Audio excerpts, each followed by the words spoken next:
Brian?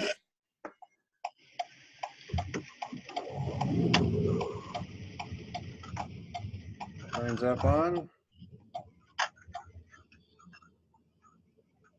Okay, Brian's app is not on. So welcome everyone to the first of our electronic meetings for Rocky Mountain Rugby referees. Thank you for taking time out of your day. Do we have any new people on? Sundance? Who's Sundance? Is that Bob Warner? I hope that's Bob Warner. It's Bill Cassidy. Okay. KF Humphrey, is that Kevin? Yep. Good to meet you. Dahlia, who's that? Dale, it's Dale. Okay, good. Well, like I said, thanks for joining us electronically. It's something we are trying out. We'll have some feedback. Yeah, Mark, it's Dale and Angela. I tried to put Angela in there, but it wouldn't let me do it, so. Not a problem. I don't think we have any new referees on, but if we do and I missed you, give me a shout out or raise your hand. Welcome. John O. Cooper's back. John O. Cooper. Have you graduated, John O?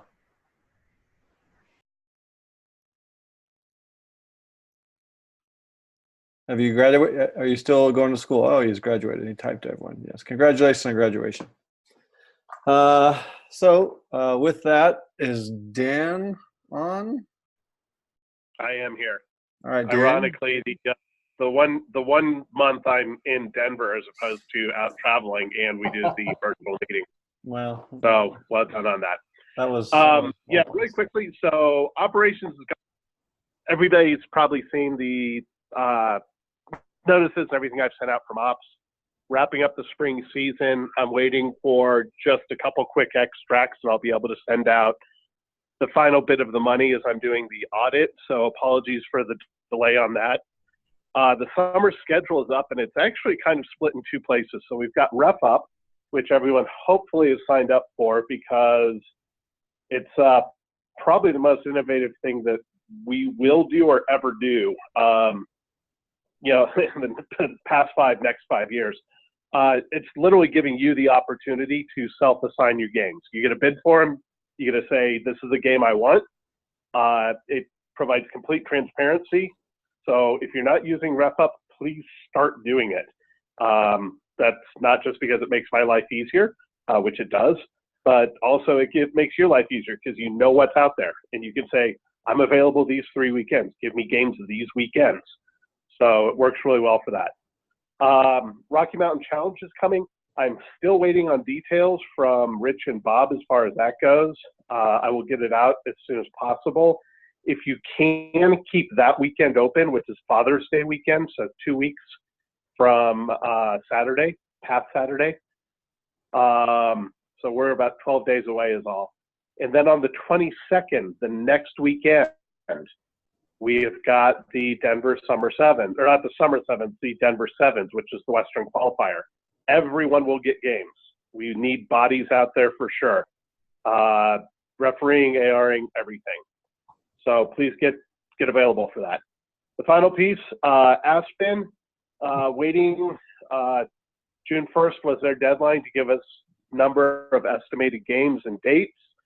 So waiting on them to get us that information too. So more to come when I know as far as those go. Please do have the 2 weeks starting let me get the date right here, looking at a computer, always helpful.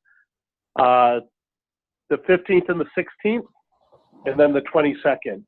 And as I sent out a note, we do have referees coming in, Drew Lowe from Texas and Tricarico. Tricarico's coming on the 22nd. Drew is coming, oh, excuse me, I'm sorry. Both of them are coming on the 15th for the Rocky Mountain Challenge. And then we've got 2 people coming in, Will Nelson from NorCal and Blair McClure from Texas for the Denver Sevens. So we do need hosts. Please let me know if you can help out with the hosting. All 4 of them, well, 3 of them are wonderful people, and then Tricarico, you know what you're getting with Nikki. So that's it for me. Any questions? You can throw them into the group chat or jump online.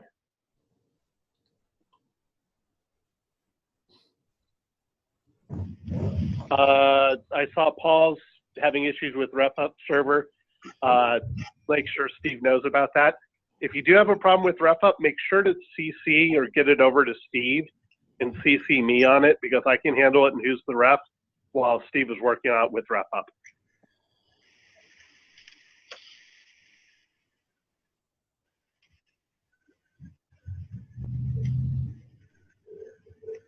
Cool, that's it for me then. Steve, over to you for...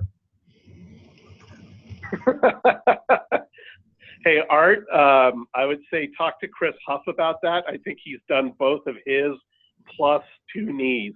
So, yeah, lower body extremity injuries, Chris Huff can help you with. Yeah, I'm going to a podiatrist on Wednesday to get it fixed, but I probably won't be running fast anytime soon. Hey, it's a great rehab, walking from bench to bench to grab subcards.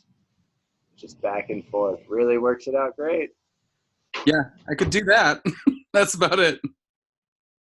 And don't worry about not running fast. I've made a career of not running fast in refereeing, so you're safe there. And Sonrisa, yep, same kind of thing right there with the broken metacarpal. So, people, drink your milk, stay healthy. All right, Steve, over to you.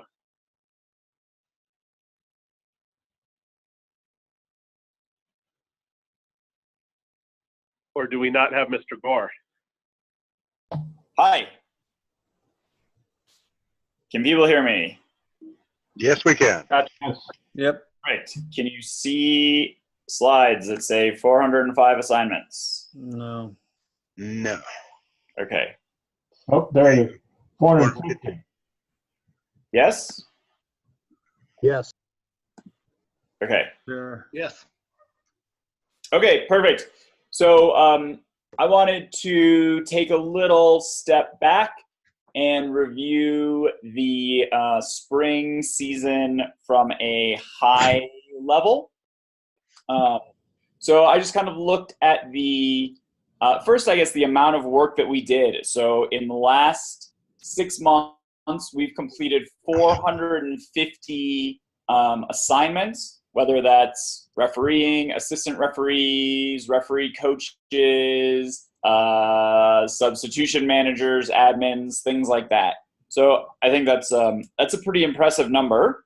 But probably what's more impressive is that we have supported over 200 events, so matches or tournaments, which when you do some math and some estimation and some rounding, comes out to about 20,000 hours of rugby that's happened in Colorado and the surrounding areas that wouldn't have happened without us. So I think that's a really impressive thing. And then the last of kind of these stats is, in those 200 events, there's been over 3,000 people that have been playing rugby, the sport that we all care about and are all looking to give back to, in our area that we have served. So I just wanted to just take a second and review that, and then I think we should all give ourselves a big congratulations, and then also a big thank you to everyone for the work that that you've all put in to make all of that happen. So good job, everybody. Thank you. I also wanted to do some recognition of individual folks. Always a little bit of a risk to recognize individual people, because if we forget someone or leave someone off, then they don't feel recognized and they feel even worse than before. So please accept my apologies in advance if I overlooked an event or a person. But first wanted to start with some of the new people that we've had that have done their first assignments with us this year in this season. So a big thanks and welcome to them. And then also wanted to recognize some of the people that have done some of the higher level competitions that we've been involved in. So folks from Rocky Mountain have participated in college D1A matches, the highest level of college competition, the Pacific Rugby Premiership, which is a high-level club competition in the West.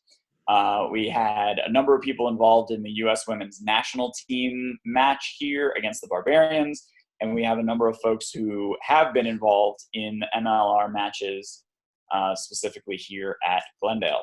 So again, a big congratulations to all of those people, both new and experienced, hitting some milestones or doing some cool things with our organization.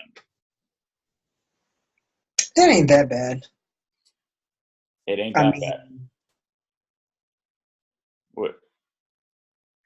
I don't understand the comment. Okay, we'll keep going. So the last piece is kind of some fun social activities. So this was our event in January, I think was probably when it was, where we went axe throwing, which was really a good time. And I wanted to see if people are interested in doing another social type event in the next month or two. So we typically don't have a meeting in July. So there's a couple ideas that I've thrown out that are on the screen there. We could get together for the MLR playoff. We could do, and I think that's Zenobia maybe that we can hear. So maybe mute. And then we also have another test match coming up later in July, and then we have a Rockies game as a potential idea. So totally open to other ideas, but really wanted to see if there was anyone out there who are interested in helping to either figure out what we want to do or also to organize it and help make it happen. So any either volunteers or any people with ideas as far as events that we could do? Yeah, this is Mark Huff. Just another idea to throw out there. We've done the barbecues in the past, and I know the first one was really successful. So I'd like to throw out an idea of doing a barbecue, and in conjunction with that, doing a touch tournament where we throw names into a hat and pick teams and run 5-minute games of touch while we're out there, and just to have a little bit of fun and make fun of each other on pitch as well. So just another idea to consider. That's a great idea. Anyone else out there with ideas? Depending on the game time for USA Canada, it would be kind of fun to go and support that, and then have like maybe a tailgate or a tailgate barbecue in a parking lot. That'd be a good idea. Awesome.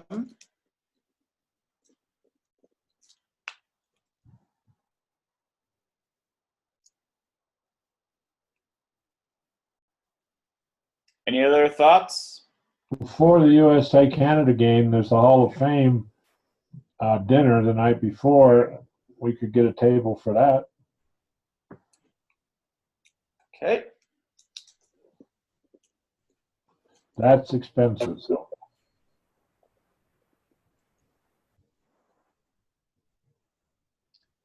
And then what about any volunteers out there to try to help organize one of these events? Maybe to help us pick which of these to actually do and then to get it organized.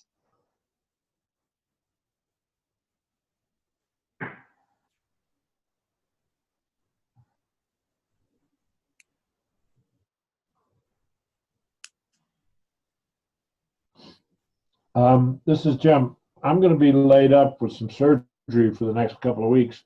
But when I recover from that, I'm happy to work with somebody else to do the grunt work and carry the other end of the board. Okay. Thank you, Jim. Good luck with your surgery. Thanks.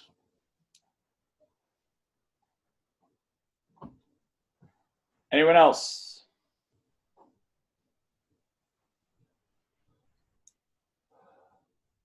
Okay, so Mark Huff, maybe when we send out a summary of this meeting, we can talk about these ideas and put in there that we're looking for volunteers to help make that event happen, and people who can help Jim with that as well. Will do. All right. Any other thoughts or questions that folks have from kind of a recruitment, retention, impact type perspective?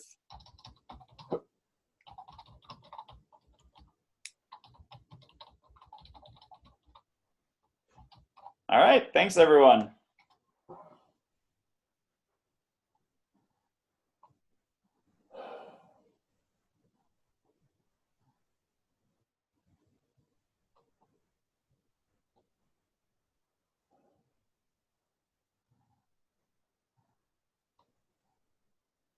All right, so with that, we are going to move on to referring sevens, is what we'd like to call it, I guess. I'll reference a little bit of it.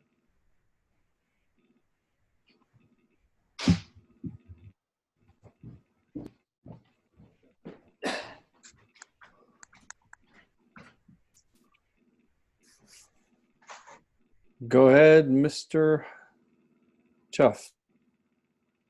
All right, so this was a presentation, as you can see by the name at the bottom, given by Nick Racono. He's given it probably the last 2 years now, at most, if not all, of the national tournaments, as well as a bunch of other tournaments along the way. It's kind of a basic what they are looking for, not only, as you can see here, within the sevens referee program that they're building, which is open to everyone, but it also provides a basic context of what we are looking for as referees out of the sevens game as it develops.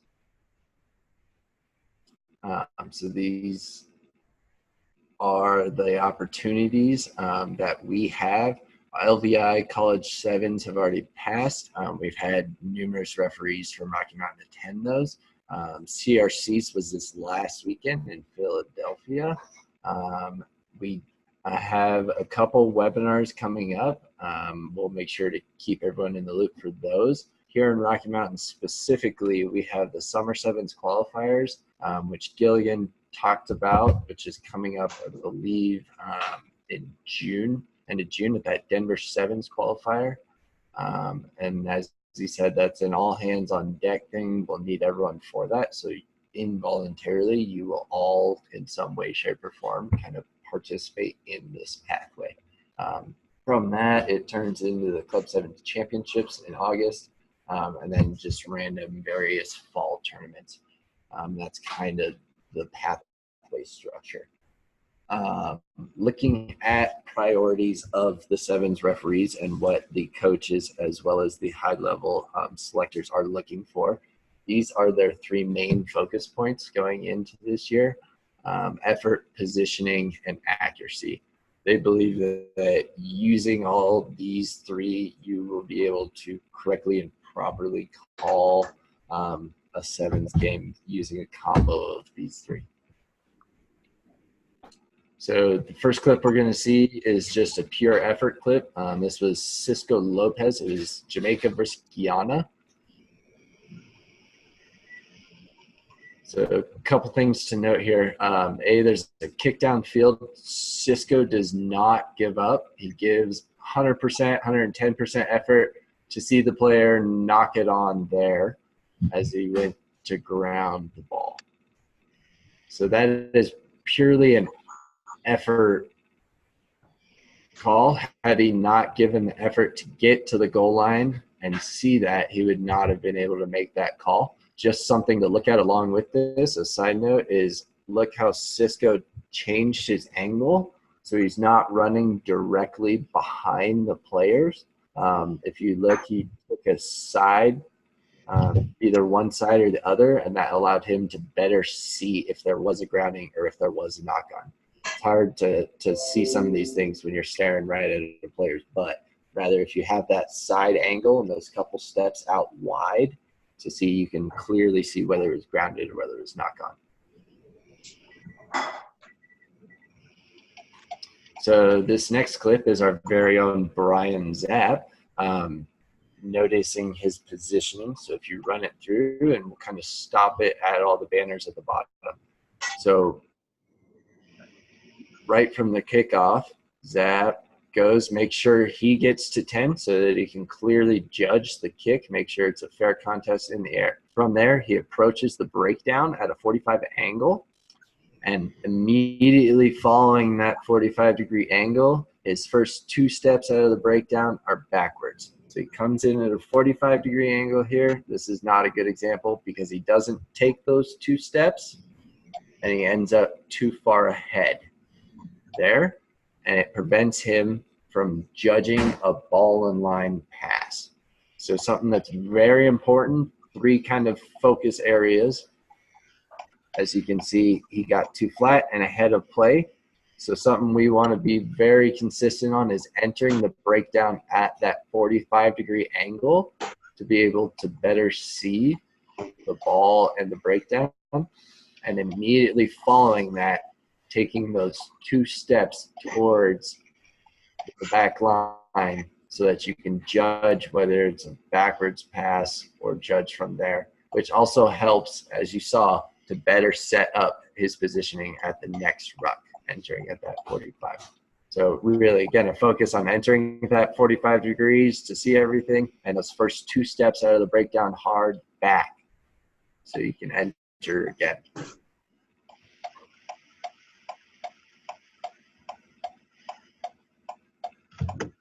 So this next one is our very own Emily Shea.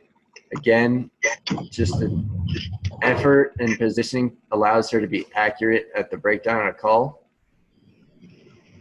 So again, if you look, she enters at a 45, which allows her to see the green player first arriving on the ball, which allows her to make the accurate call for a turnover.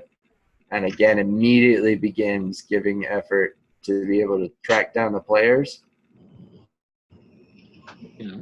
That is for the try.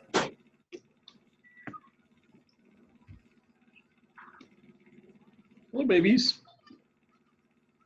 Hey, guys, calm down. Hello. So Hey, again, everybody, if you're not presenting, can you go on mute, please? We're getting a lot of background noise off for Chris. Yes, buddy. Hey.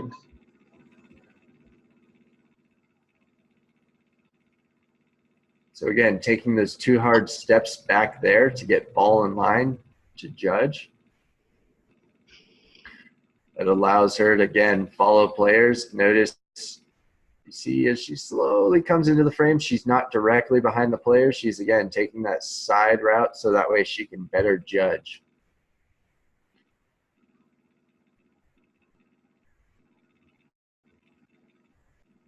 Again, effort, positioning, and accuracy, and all 3 will help improve your running lines and allow you to improve the game you're refereeing.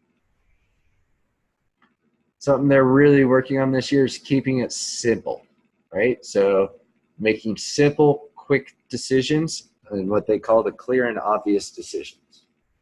So making sure that you have the accurate tackle sequence. Again, ball carrier goes to ground, tackler releases, rolls away, ball carrier places the ball, first man arrives on his feet over the ball, second man comes in a safe position, counter rucks, or takes a step to the side in an onside position. Always referring to expected outcome. This is a phrase that they're trying to use a lot with sevens, both this year, last year, and moving forward. Expected outcome. So what they mean by this, if you watch in the first video clip,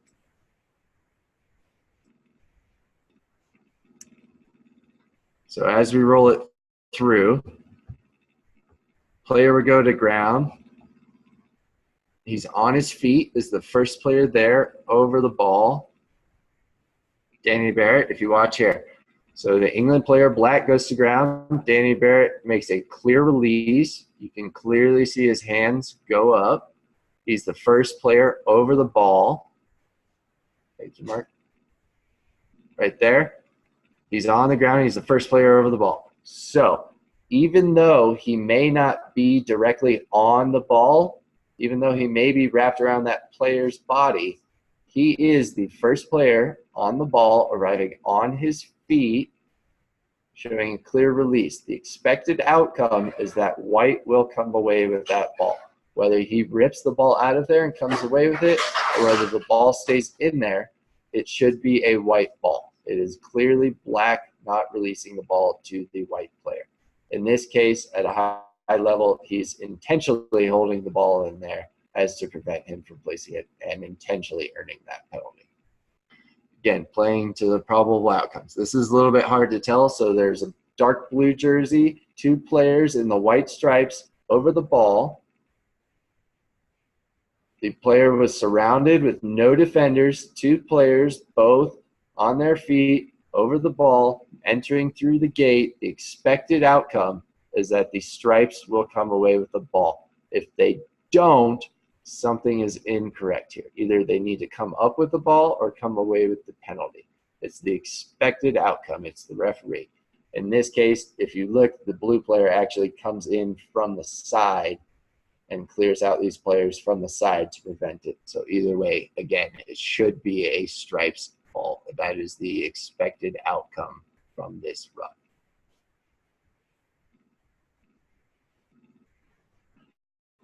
Couple more focus points is player safety and quick play and fair contest. Player safety, couple different areas as we'll go through. Quick play and fair contest is 3 different areas with our focus. All of these are considered dangerous and are considered foul play in the game. So first off, player safety. So this is a high and dangerous tackle. As you can see, the white player leads. Oh, it kind of skipped there, but the white player leads with an arm high across the chest, over the shoulder to the player intentionally. It's a high tackle, as I believe later in the meeting we'll have more guidelines on. But it's intentional and a penalty every time.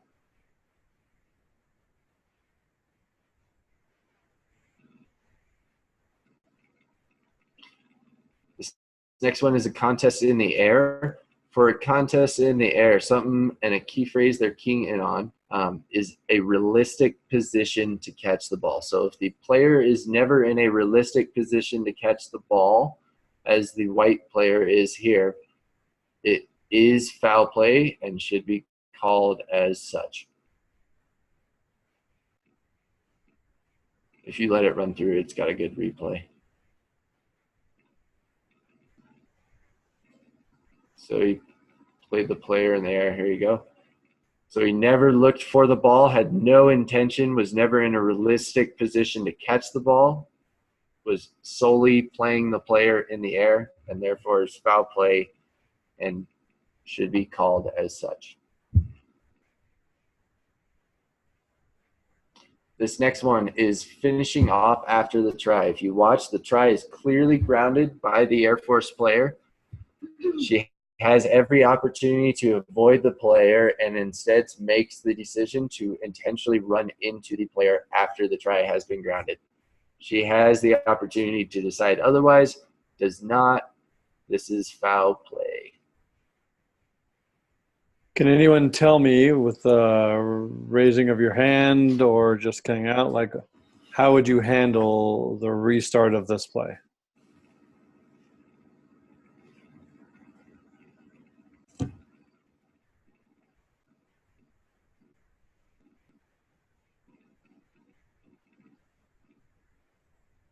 How do I raise my hand? I mean, so this is after the try has been scored. It's a penalty And- in midway in midfield. Is there I mean, is there any reason you wouldn't give some kind of card to the player who did the offense after the try had been scored here? No. Absolutely not. I think that's kind of depending on the severity, right? So if maybe she slides in and hits her in the upper body, you definitely up the severity of that, and maybe you move on to the cards. Definitely. Yeah, I would say that this is worth a yellow card because she comes in with her knees. So yeah, blow time off. Yellow card number 15 from Harlequins, right? And then restart the game with a penalty Where do her knees hit? on her body.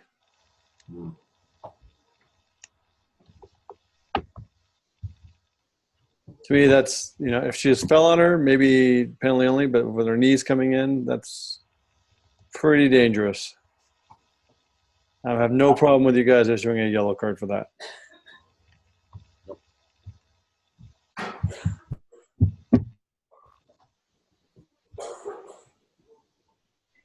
All right, so this next focus area is in the ruck. So this is mainly an AR's responsibility. All the referees will be working for it. This here is a removal by the neck, and that is the phrase that we are specifically looking for.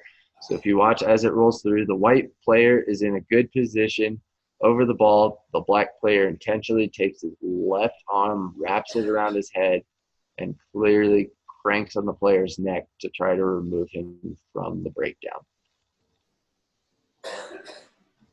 I don't think there's a replay, so if you could rewind it, Mark.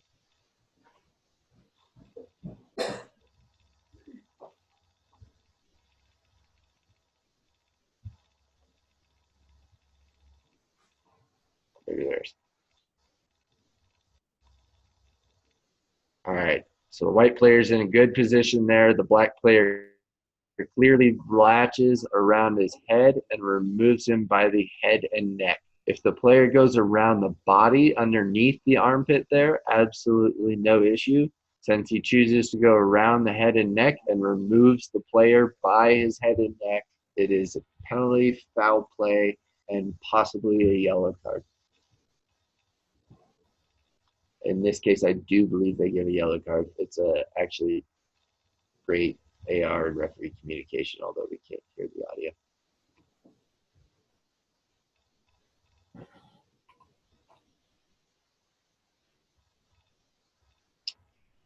Quick play and fair contest. This is, again, looking at slowing down the ball. The game of sevens is designed for speed, so you always want to have quick play and ball and movement. The more the ball is down, no one came to watch the ball and touch. No one came to watch scrums. You always want to facilitate quick play, and you always want to facilitate a fair contest within that. And so in this case, this is kind of a triple whammy here. The white player gets caught offsides. Not only does he get caught offsides, he then intentionally knocks it on, and after intentionally knocks it on, kicks it away so that black cannot take their penalty quickly. So in this case, what we're looking at here, you can see he's clearly offsides there. Ball comes out. He clearly knocks it on with one hand there, which is an intentional knock-on. That does not facilitate quick ball and does not facilitate a fair contest. That in itself is a yellow card in all circumstances. And immediately following that, knowing that he's given up a penalty, he kicks the ball away, preventing black from taking a quick penalty, which is also a yellow card and a penalty. In this case, you would just issue one and go back to the original site of the penalty.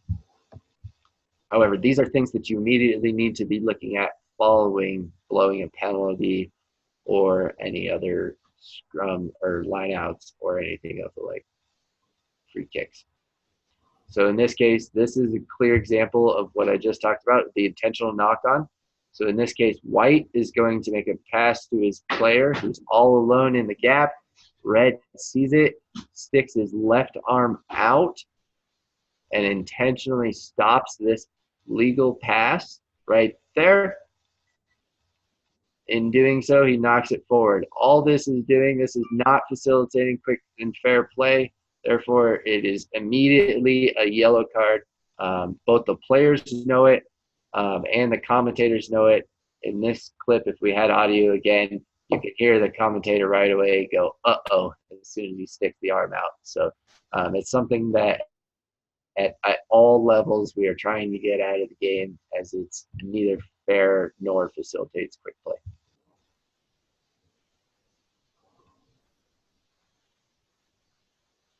And this is, again, an example of taking the ball back. So the first is the expected outcome. Stripes was over the ball by himself. The expected outcome, he's the first player over it, is that Stripes will come away with that ball, right? He's no other player. He's over it, on his hands, ready to go, should come away with that ball, right? Referee gives the penalty for it, and immediately following that penalty, Black stands up with the ball, throws it back towards his own goal line, gives it a little nudge with the foot, keeps it rolling, prevents the Stripes player from gaining the ball, going to the mark, and taking the tap and going. He's slowing down, delaying game, not facilitating quick play, and is a yellow card.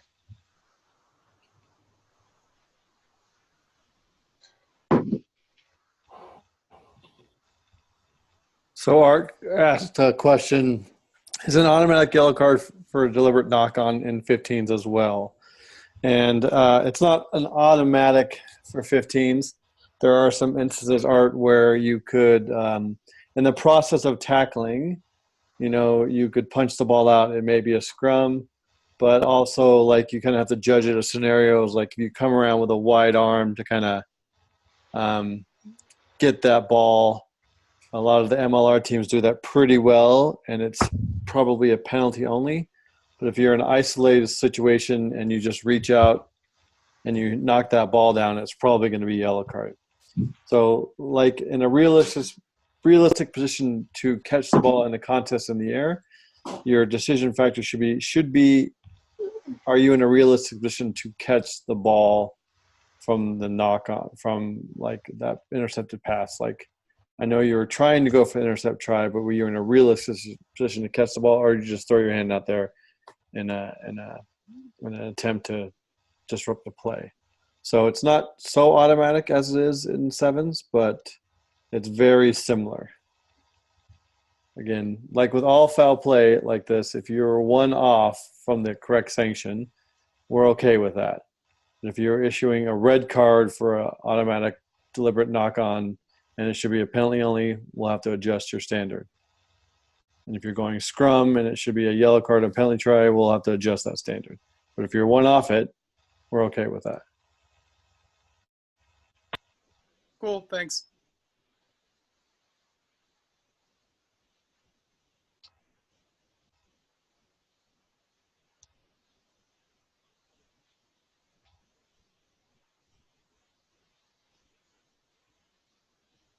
Okay. So in this clip, this is not facilitating fair play. So if you watch as this comes through, the stripe player knows that he has clearly lost this ruck. White is over it on his feet in a better position. And so to prevent the turnover, the stripes player comes in and clearly steals right as the white player goes to steal that ball and prevents a fair contest, prevents the white player from going any further, and in doing so maintains possession for his team.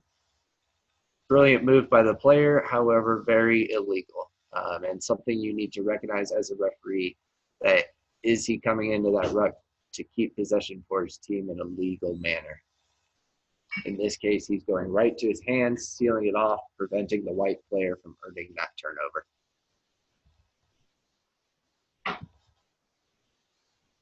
So again, reminder on those three keys that they're really pushing on as far as sevens for the summer and moving forward is the effort, the positioning, and the accuracy, right? So as long as you're putting in the effort, you can get yourself in the right position, and with those two, you can be accurate in your decisions. Any questions on sevens as far as the referee standpoint?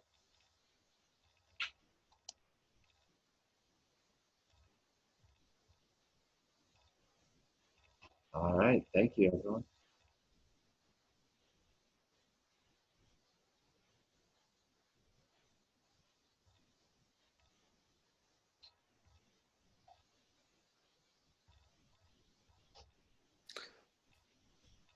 Thank you very much, Chris. So with that, as some of you will be refereeing and some of you will be airing and some of you will be running the tech zone for this upcoming Sevens event, Brian Zapp and I would like to do a presentation. Oh, Brian Zapp's not here, so I would like to do a presentation. So we just had a chat here. Let's see what was in the chat. Chris, will the videos be available for review? Yes, they will. We will send these out on the listserv with the presentation and the recording of the meeting. I believe the last 4 videos I was able to play. So if you are not able to play those PowerPoints, just let Chris and I know and we will try to get those videos for you. I think Nick sent the videos over just now, but I wasn't able to embed them in the PowerPoint. But yes, we will make those available to you, Dale.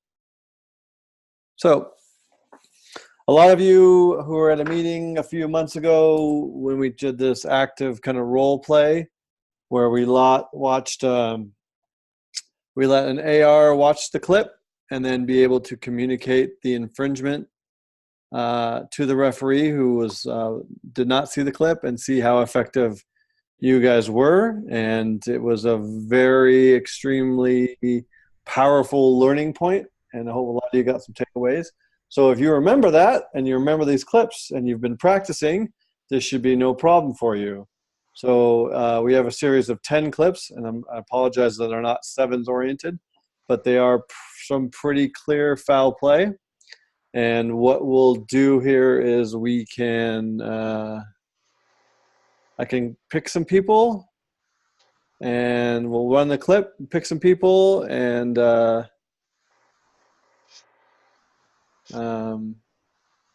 I'm just reading the question here.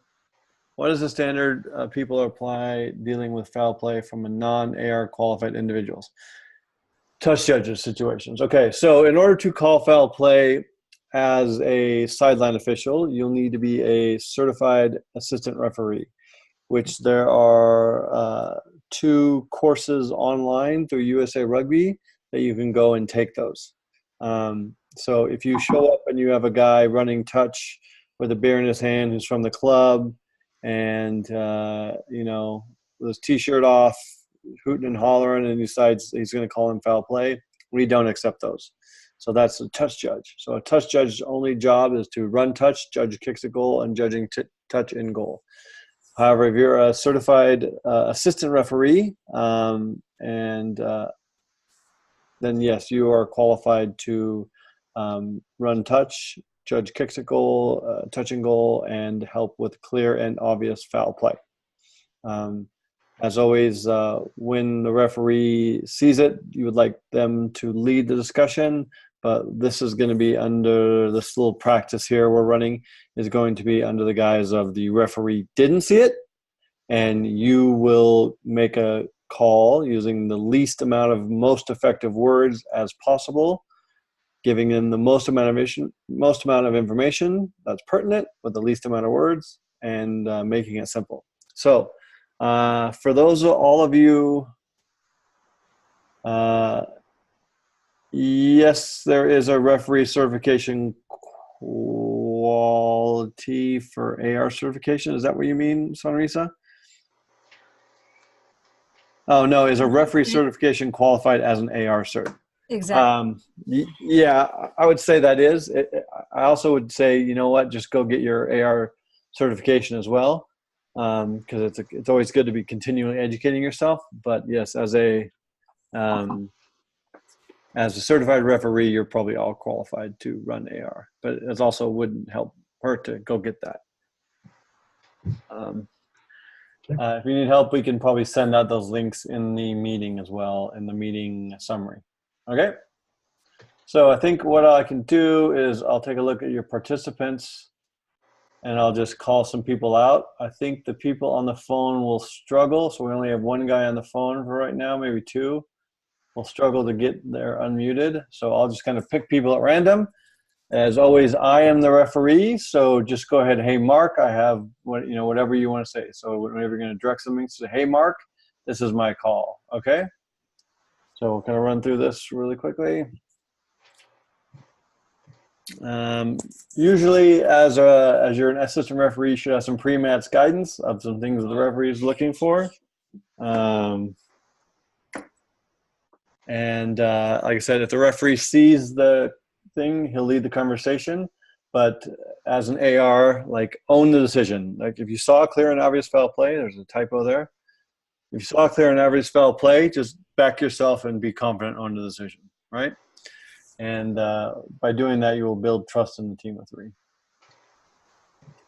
So many of you may remember this. If you have communication devices in place, and we should be getting another 2 sets. So we have a total of 4 sets for distribution. We haven't quite figured out how to get all those sets out to people, but we basically doubled the amount of communication equipment. So we basically should be using for every opportunity we can. So if you have a foul play, that's basically a penalty only, right? Just use your comms and say, Mark, I have foul play, and then give me the pertinent information. Speak slowly and clearly, and make sure you use the name as you're pressing the button, because that will then give you time to process what you're saying. If you're flagging foul play, that means it's fairly serious. It's probably going to come out in either a yellow card or a red card.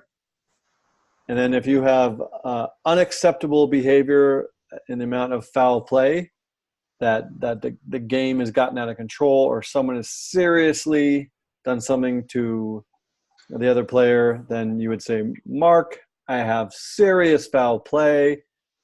Either stop the game, or if it's high level enough, and maybe you want to get advantage off it. But like, if it's pretty serious foul play for some of these D2 men's, mountain leagues, high school stuff, it's maybe just best to stop the game. Mark, I have serious foul play. Stop the game. Or Mark, I have serious foul play on gold. And then he could determine whether to stop the game or play advantage to blue. Right? So we talked about language a little bit. It's good to have just a good knowledge base of extenuating factors, right? There was direct contact. It was to the joint. He was in a defensive position. The number is 8. The color is blue. He was lifted, driven to the head, on the lower back, intentional touch, careless. It's very good. Just use very good key words to strengthen your argument. All right. So we will play the clip, and then I'll pick on someone, and maybe I'll pick on someone else and see what they say. So maybe you get 1 or 2 of these.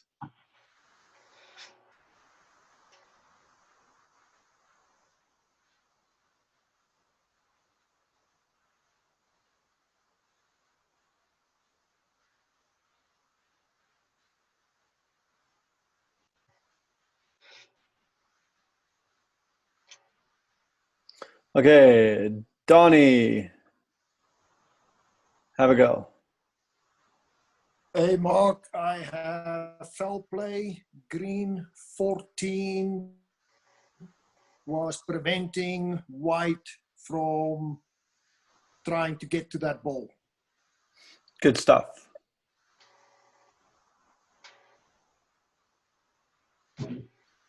Let's see. Art, let's have a crack. The video's super choppy on my end, but yeah. Okay. Is that a little bit better? Yeah.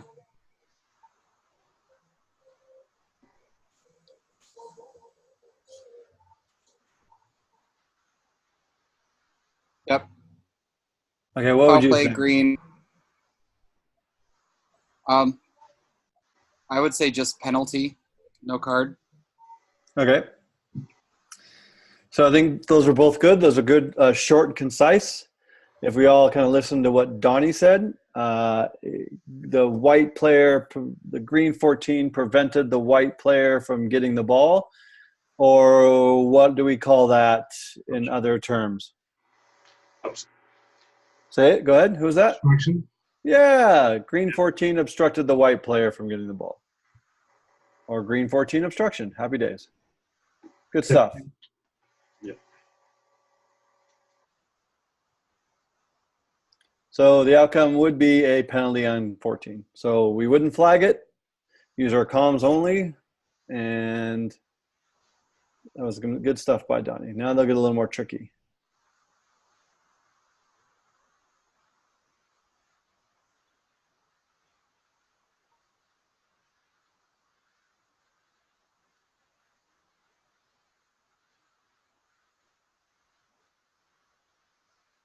So here comes the foul play coming up.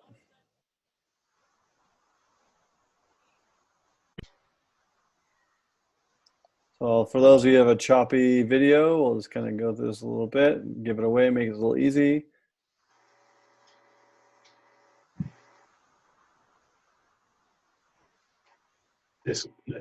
Ouch. Okay, how about Kevin Humphrey? Mark, foul play, shoulder charge number 2, red. Good stuff. Ed Quayle, And what would you add to that? Foul play. Mark, I'd say we have foul play, chop tackle on red. Okay. A chop tackle, we'll look at that. What was one of those adjectives I was thinking about? I said earlier in the different types of foul play. I have penalty only, I have foul play with a flag, and then what was the last one? Say serious? Yeah, I think that's pretty serious.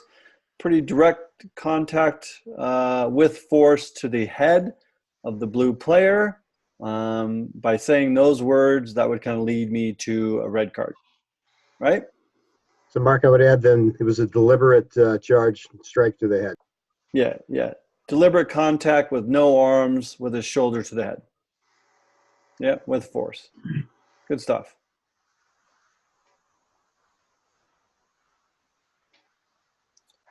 So here we are looking, the outcome probably would be, an outcome would be a red card to number 2. So that's pretty serious for me. All right.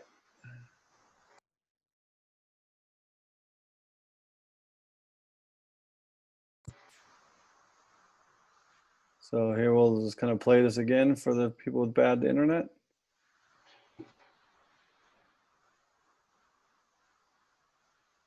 That's your joke. Yeah, so this would be more of like a chop tackle.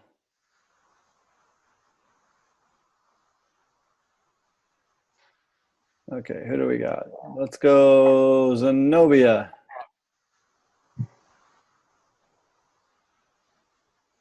You there, Z? Oh.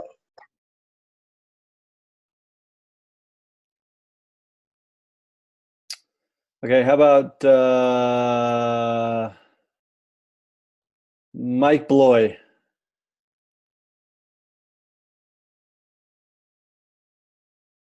Mark, that's serious foul play against yellow number 15 chop tackle. Good stuff. Yep. Anything you would add, Rich and Selmy?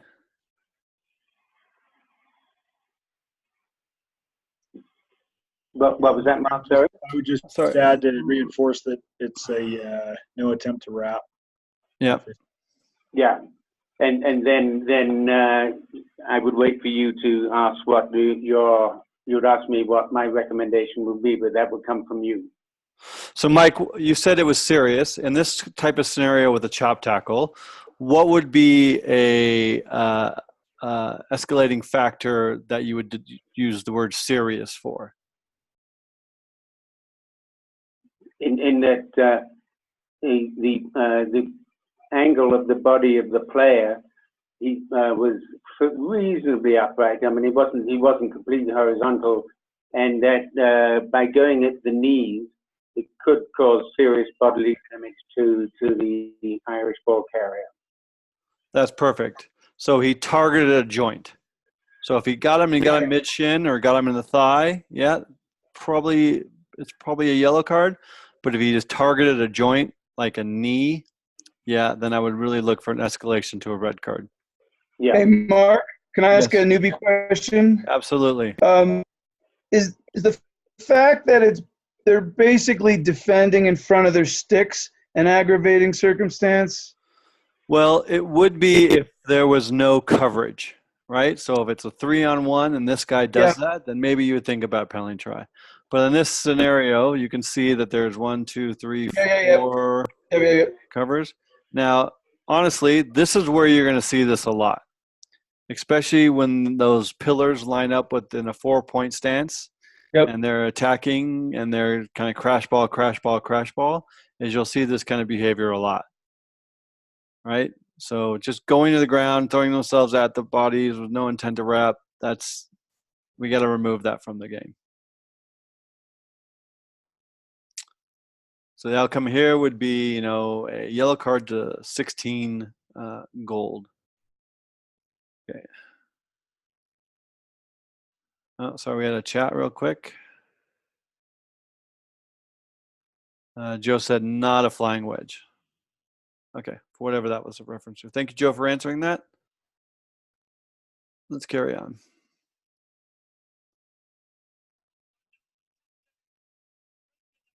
Okay, so we're going to look at that again.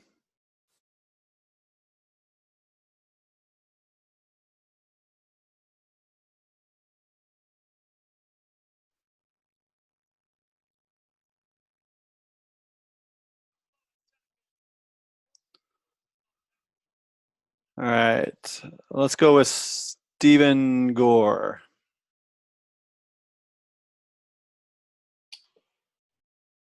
Mark, foul play, white 4. Okay.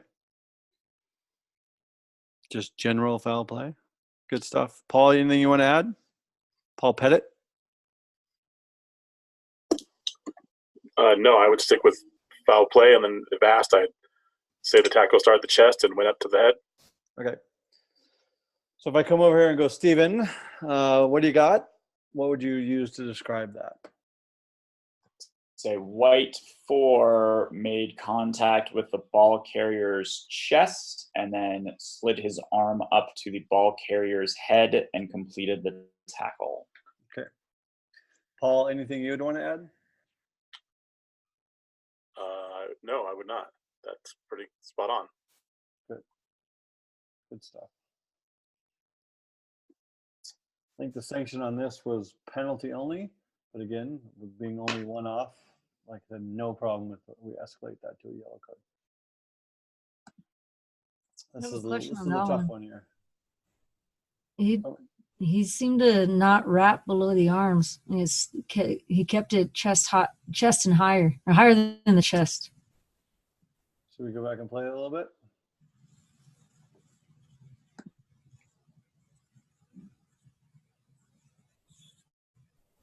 So, like right when he hits, his arms are up right there. So, with his arms being up at the point of contact, it's definitely a mitigating factor to kind of start at penalty only. But then his shoulder did come up, right there on the head. So, yeah, no problem with this being a yellow card as well. Is it a clear and obvious red card? Not a clear and obvious red card, but a pretty clear foul play. This didn't get cited, and it was a penalty only. I don't think it was actually called at all. Okay, see you, Doug. Thanks for joining.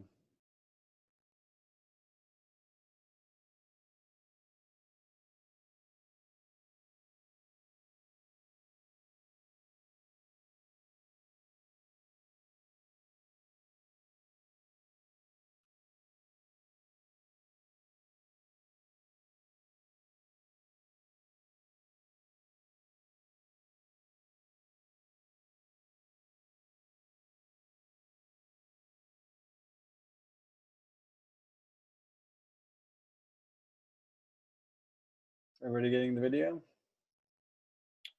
Okay, Sundance. What's the difference between this tackle and the previous tackle? It's a high tackle, direct hit to the head, swinging arm by purple on red. Yeah. As opposed to hitting the chest and sliding up to the head. This is direct contact with the head, swinging arm. Yeah. Red card, penalty. Okay. Penalty and a red card. Yeah. Yeah. Bit of a desperate tackle here. You know, throws his arm out there, swinging arm. Sure. Good stuff.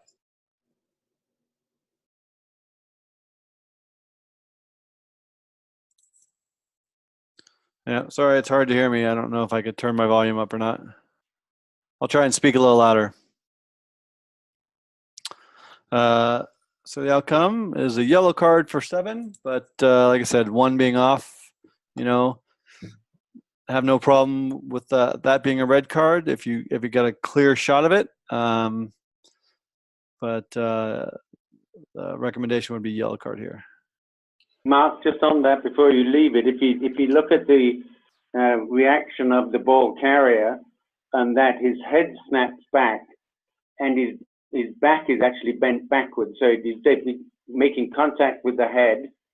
See, his head snaps back, number 14, I think it is right there, and his back.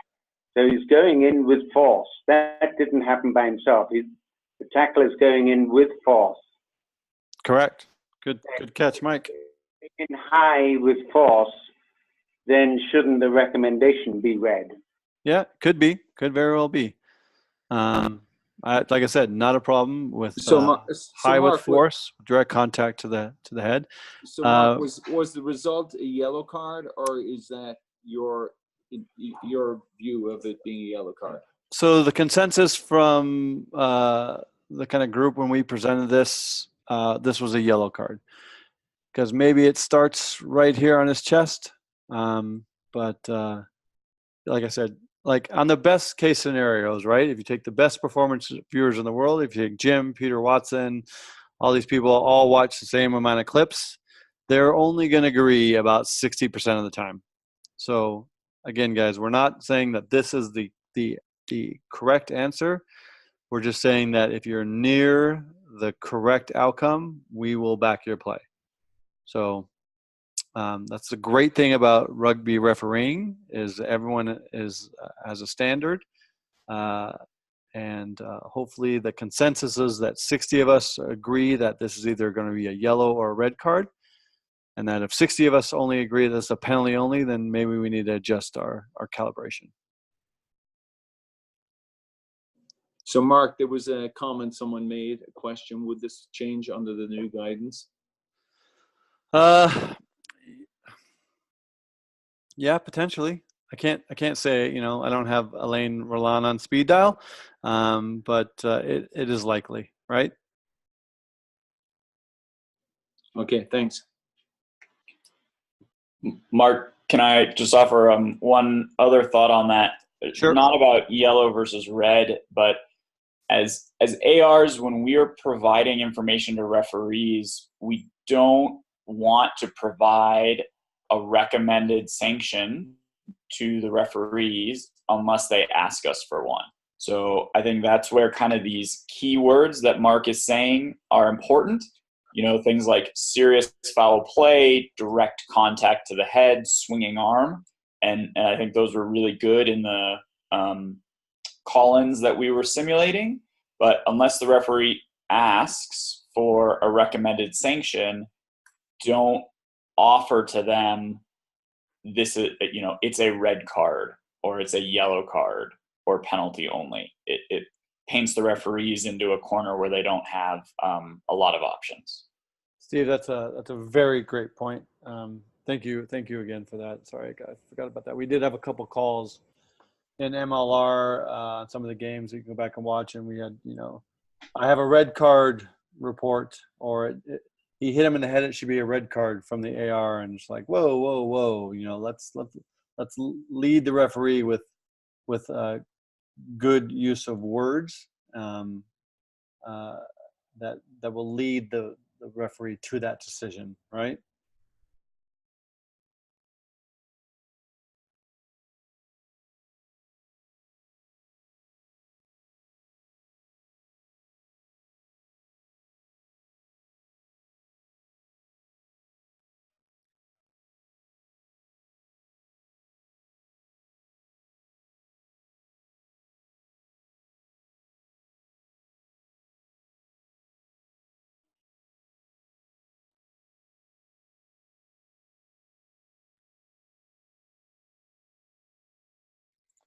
Okay, how about Mr. Mark Huff?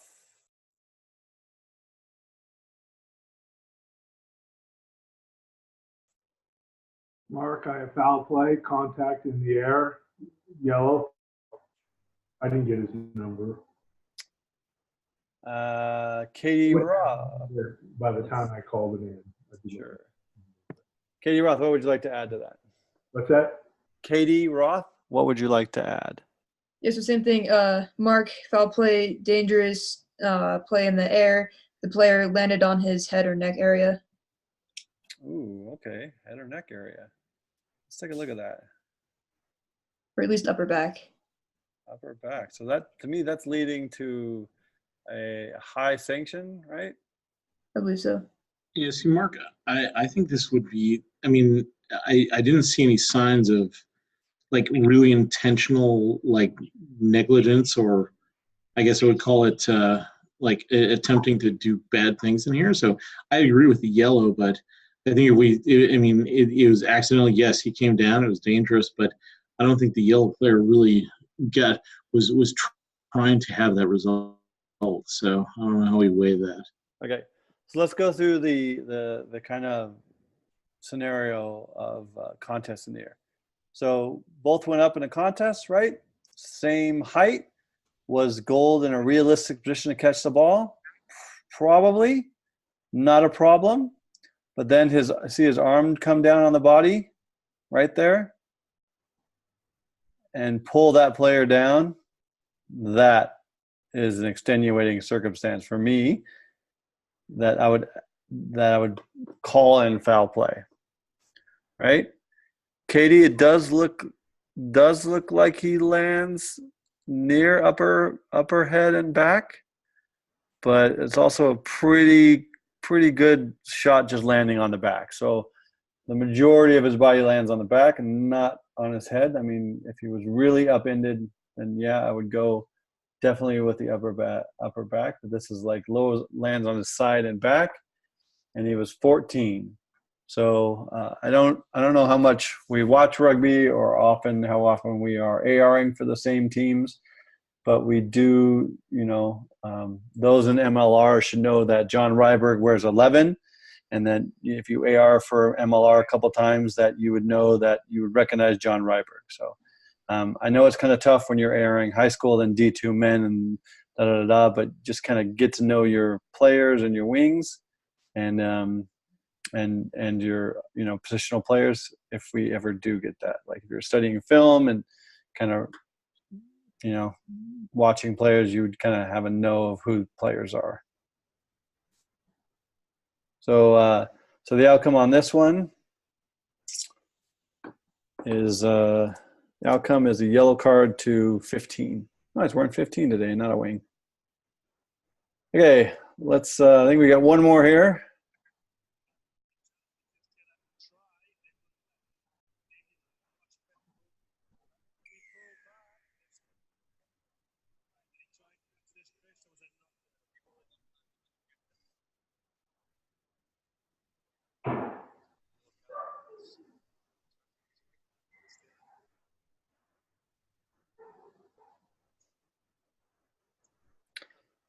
Does everyone need that slowed down because of the choppy internet?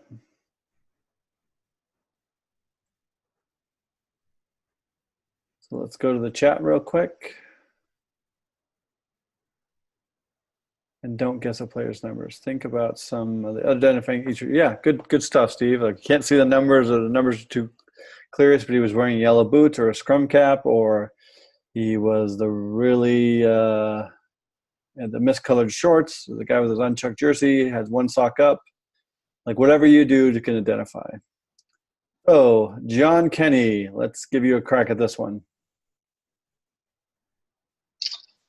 Mark, I have foul play.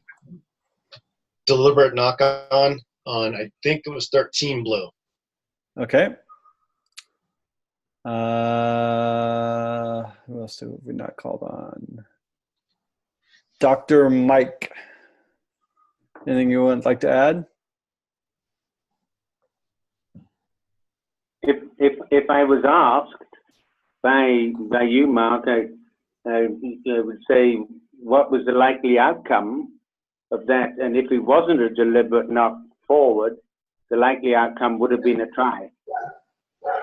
Okay. So then I would wait for you to say, would you consider a penalty try? And I would say yes. Okay. Yeah, I think like that's some good verbiage for sure. Last player in the line of defense, probably prevented a clear try. I have a deliberate knock that probably prevented a clear try on 15 blue.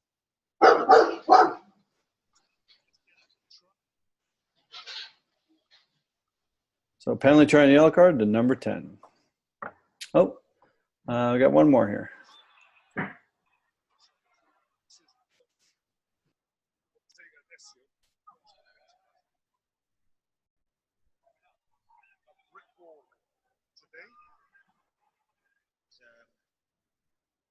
A lot of the season, but to be fair to them,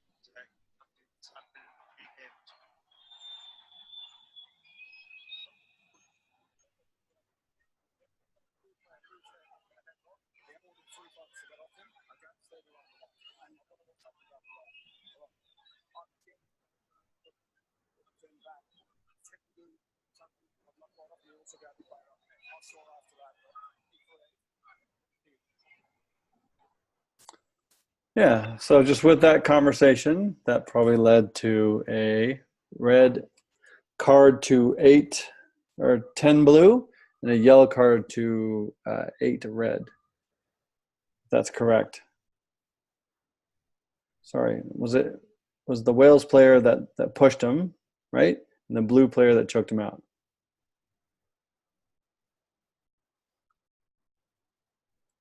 All right, thank you very much for that.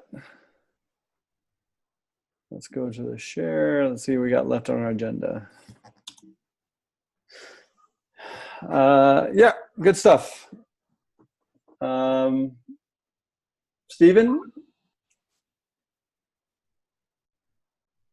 You want to go over the World Rugby tackle and framework? So we talked about this a little bit in the previous conversation, somewhat about there not being necessarily a right answer and not everyone will agree.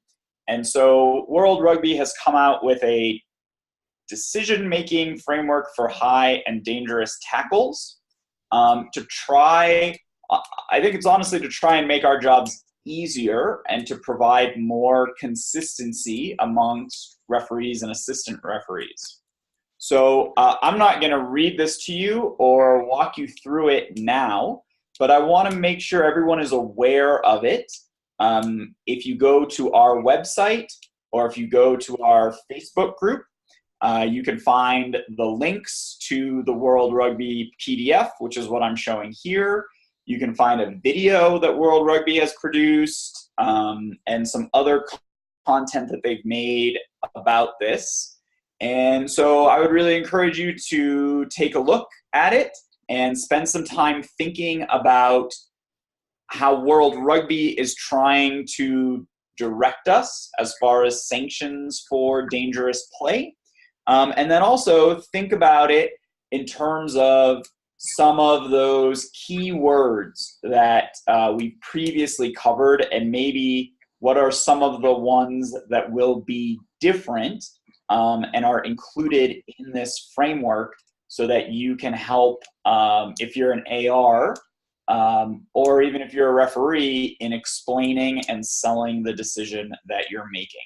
So again, we could spend a whole meeting going through this. We're not going to, but please take a look, review it, and maybe at the next meeting we can have some discussion around what people think about it. Good stuff. Jim, you had your hand up for a question? I wanted to question two things. One, I think people should definitely go to the site and look at that video a number of times because it's very instructional. But secondly, what they've said is this is not anything new. It's in terms of the results. They haven't suddenly decided that what was a yellow is now a red or vice versa. They're just trying to detail the decision process to get to the same results so that, as Mark said, we have more uniformity. I think that's a great point. Exactly right. This isn't new. This is just helping us build consistency.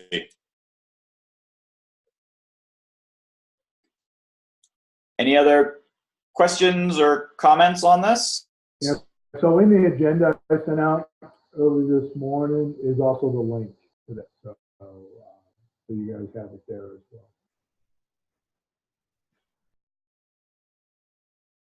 Okay, thank you.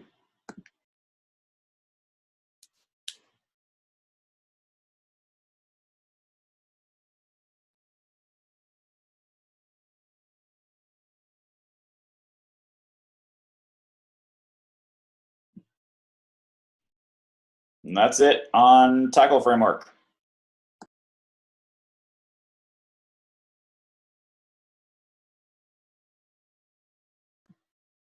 And we already covered the fun summer social event, and everyone is thinking about how they're going to volunteer and help. Yeah. And I know this, we're a good group of guys here, guys and girls and referees and match officials. And it really is a lot more fun when more of us get involved and more of us kind of bond at these events. So definitely throw your name out there and help us out. Let's have some fun this summer and referee some sevens. And thank you all for taking time out of your night again and joining us. And Mark, before you go, really quickly, one of the other things folks can do, we do need people who are happy to organize the tournament. That means you're doing the coordinating with whoever the tournament host is, as well as doing the match assignments and the referee assignments, all that stuff. We are attaching a $100 stipend to that in addition to whatever you're getting paid for on the day. So if you're reffing, you'll get the $90 for reffing on the day, and then you'll get an extra 100 for running it. If you're interested in doing that, please email me at ops@Rocky Mountain Rugby Refs. Thank you. And Mr. Huff, did you want to take feedback now, or is it you can send something to execs at executive committee? How would you like to do this? I mean, maybe we can just take a couple minutes and just get some immediate feedback from folks, but we will certainly take your comments afterwards as well. You can either call one of the guys on the executive committee or shoot us an email would be fine. We would like to get your feedback. We've never done it in this format before. We'd like to get your thoughts on whether this is effective. Do we want to incorporate this type of WebEx into our training, or do we want to go back to the on-site meeting? So we would appreciate some comments from the group. Yeah, so anyone just go ahead and unmute yourself and let us know. Hey, Mark, it's Dale. I actually thought it went better than I anticipated. I mean, I work for a multi-billion-dollar or million-dollar company. Our communications when we have Skype in meetings is oftentimes very sporadic. This went a lot better than I thought. I do like the personal interaction when the whole group gets together. So my personal preference is to have a group meeting, but this is certainly something that's worth. Oh, and we just lost Dale. Sorry, did I mute you by accident? Sorry, Yes. Dale. I accidentally hit the button and muted you. Sorry about that. No, but I think this went well, and I think it's something to keep that we can continue doing. But personally, I like the interaction of the whole group together. Okay. Yeah. In person. For sure. And again, like guys, this isn't a one. It's always going to be like this, and it's not always going to be like this. It's just kind of something we tried. We have about 10 meetings a year, and 2 socials. What we try and do, if it's something like we do, 8 times, 1 time, 2 times, 4 times, whatever. We'll just kind of base it on that. No, it's good because it's a lot easier to see the videos that everybody's watching. So we know that their videos reviewed in the meeting, and this is a lot easier way to see them than if you're trying to come in remotely and everybody is there in person. So Yeah, Katie Roth had an interesting comment. As someone who has videoed in before, it was easier to hear the meetings and questions with everyone online versus half and half. So yeah, so Katie, good stuff. We are looking at trying to increase our production value of our physical meetings and to incorporate this with this. Like I said, we're always learning, always trying to get new things, trying to get it. So we are trying to do it. Again, I think there's some good aspects of going and doing like a demo session like we did last month. I think you guys got a lot out of the scrum and line out portions of that, but it was tough to kind of, if you did not attend that, it was kind of tough to get anything out of it. Very true. Yeah. Yeah. Okay, good stuff. All right. Thank So again, you can always, you know where to reach us if you have any feedback for us. We will not have a meeting in July, but we have an extreme amount of stuff coming up. The Summer Sevens, the Mountain League, and make sure to get sorted out on Ref Up. If you don't have the ability, if you're struggling with it, make sure you get with myself or Steve, and we'll get you registered on Ref Up and get you some games. I think you can apply to coach those games, you can apply to AR those games, and you can apply to referee those games or bid on those games. So let's get in there and get those done, and hopefully we'll all have a great summer. And we're always looking to get some more volunteers, you know, for that to help Jim out on the social. Oh my gosh. Okay. So with that, I thank you for all joining us, and I hope you guys have a great night. Thank you, Mark. Thanks, Mark. Thank you, Mark. I think it went well. Thanks. Good stuff. Cheers, guys. Good job.